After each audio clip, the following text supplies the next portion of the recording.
وزیر اعظم شہباز شریف کی زیر صدارت اسپیشل انویسٹمنٹ فیسیلیٹیشن کونسل کی اپیکس کمیٹی کا دوسرا اجلاس۔ وزیر اعظم نے زراعت، حیوانات، معدنیات، کان کنی، آئی ٹی اور توانائی کے شعبے میں سرمایہ کاری کے لیے منصوبوں کی منظوری دے دی۔ سرمایہ کاروں کو بھرپور سہولیات فراہم کرنے کی ہدایت کی گئی ہے۔ اسلام آباد سے تیار کردہ یہ رپورٹ دیکھیے۔ وزیر اعظم کی زیر صدارت معاشی بحالی کے لیے قائم اپیکس کمیٹی کا دوسرا اجلاس۔ چیف آف آرمی اسٹاف، وزرائے اعلیٰ، وفاقی و صوبائی وزراء اور اعلیٰ حکام کی شرکت۔ اعلامیہ کے مطابق وزیر اعظم نے زراعت، حیوانات، معدنیات، کان کنی، آئی ٹی اور توانائی کے شعبوں میں دوست ممالک کی طرف سے سرمایہ کاری کے حصول کے لیے منصوبوں کی منظوری دی اور ہدایت کی کہ ان منصوبوں پر عمل درآمد اور انہیں عملی شکل دینے کے لیے دلچسپی دکھانے والے سرمایہ کاروں کو بھرپور سہولیات فراہم کی جائیں۔ اعلامیہ کے مطابق اپیکس کمیٹی نے SIFC کی کارکردگی، سیمینارز کے انعقاد اور منصوبوں کے افتتاح کے ذریعے ممکنہ سرمایہ کاروں تک رسائی کی حکمت عملی پر اطمینان کا اظہار کیا۔ اپیکس کمیٹی نے وزراء کی جانب سے SIFC کے تحت سرمایہ کاروں کے لیے تیار کردہ مختلف منصوبوں کا جائزہ لیا۔ وزیر اعظم شہباز شریف نے نگراں وزیر اعظم نگراں سیٹ اپ اسمبلیوں کی تحلیل پر اتحادیوں سے مذاکرات کے لیے مسلم لیگ نون کے سینئر وزراء پر مشتمل 5 رکنی کمیٹی تشکیل دے دی۔ اسلام آباد سے دیکھیے رپورٹ۔ نگران سیٹ اپ کی تشکیل نے اتحادیوں سے مذاکرات کے لیے 5 رکنی کمیٹی بنا دی۔ سردار ریاض صادق، سعد رفیق، خواجہ آصف، احسن اقبال اور اسحاق ڈار کمیٹی میں شامل۔ وزیر اعظم نے تینوں بڑی اتحادی جماعتوں کو بھی مذاکراتی کمیٹیاں تشکیل دینے کی تجویز دے دی۔ مسلم لیگ نون کی کمیٹی اتحادیوں سے نگران وزیر اعظم کے نام پر بھی مشاورت کرے گی۔ نون لیگ کی قیادت تمام معاملات پر نواز شریف سے بھی رابطے میں ہے۔ سپریم کورٹ نے فوجی عدالتوں میں سویلینز کے ٹرائل کے خلاف آئینی درخواستوں پر سماعت غیر معینہ مدت کے لیے ملتوی کرتے ہوئے عدالت کی اجازت کے بغیر فوجی عدالتوں کو سویلینز کا ٹرائل کرنے سے روک دیا۔ چیف جسٹس نے ریمارکس دیے کہ کوئی غیر آئینی اقدام ہوا تو عدالت مداخلت کرے گی۔ یہ رپورٹ دیکھیں۔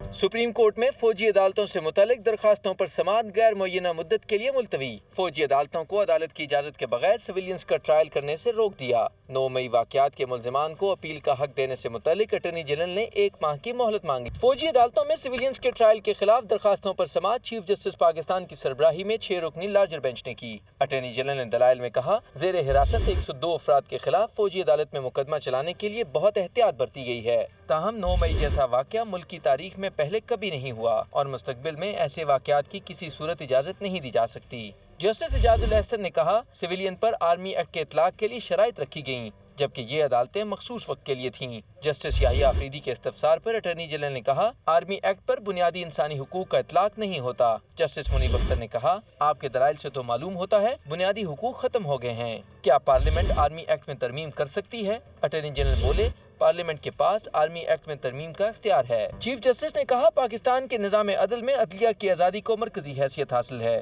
اور اسے سپریم کورٹ بنیادی حق قرار دے چکی ہے، اس لیے ہم ٹرائل کورٹ پر سب کچھ نہیں چھوڑ سکتے ہیں۔ 2015 میں 21ویں ترمیم کے ذریعے آئین کو ایک طرف کر دیا گیا، مگر اب ایسا نہیں۔ اٹارنی جنرل نے فوجی عدالتوں میں ٹرائل کے طریقہ کار سے عدالت کو آگاہ کرتے ہوئے کہا، آرمی ایکٹ رولز کے تحت انکوائری شروع کی جاتی ہے۔ اس دوران اگر کمانڈنگ آفیسر شواہد سے مطمئن نہ ہو تو چارج ختم کر دیتا ہے۔ ملزم کو چوائس دی جاتی ہے کہ وہ اپنا بیان ریکارڈ کروا سکتا ہے۔ ٹرائل کے دوران ملزم کسی لیگل ایڈوائزر سے مشاورت کر سکتا ہے اور چاہے تو اپنا پرائیویٹ وکیل بھی مقرر کر سکتا ہے۔ جسٹس کے استفسار پر اٹارنی جنرل نے کہا، بادی النظر میں گرفتار 102 ملزمان میں سے کسی کو سزائے موت یا 14 سال سزا نہیں دی جائے گی۔ 9 مئی کے واقعات پر ملٹری کورٹس کے ٹرائل کے فیصلوں میں تفصیلی وجوہات کا ذکر ہوگا۔ سپریم کورٹ کے جج جسٹس قاضی فائز عیسیٰ کے خلاف کیوریٹو ریویو کیس خارج کر دیا گیا۔ چیف جسٹس نے حکومت کی جانب سے دائر درخواستیں واپس لینے کی بنیاد پر ریویو کیس خارج کیا۔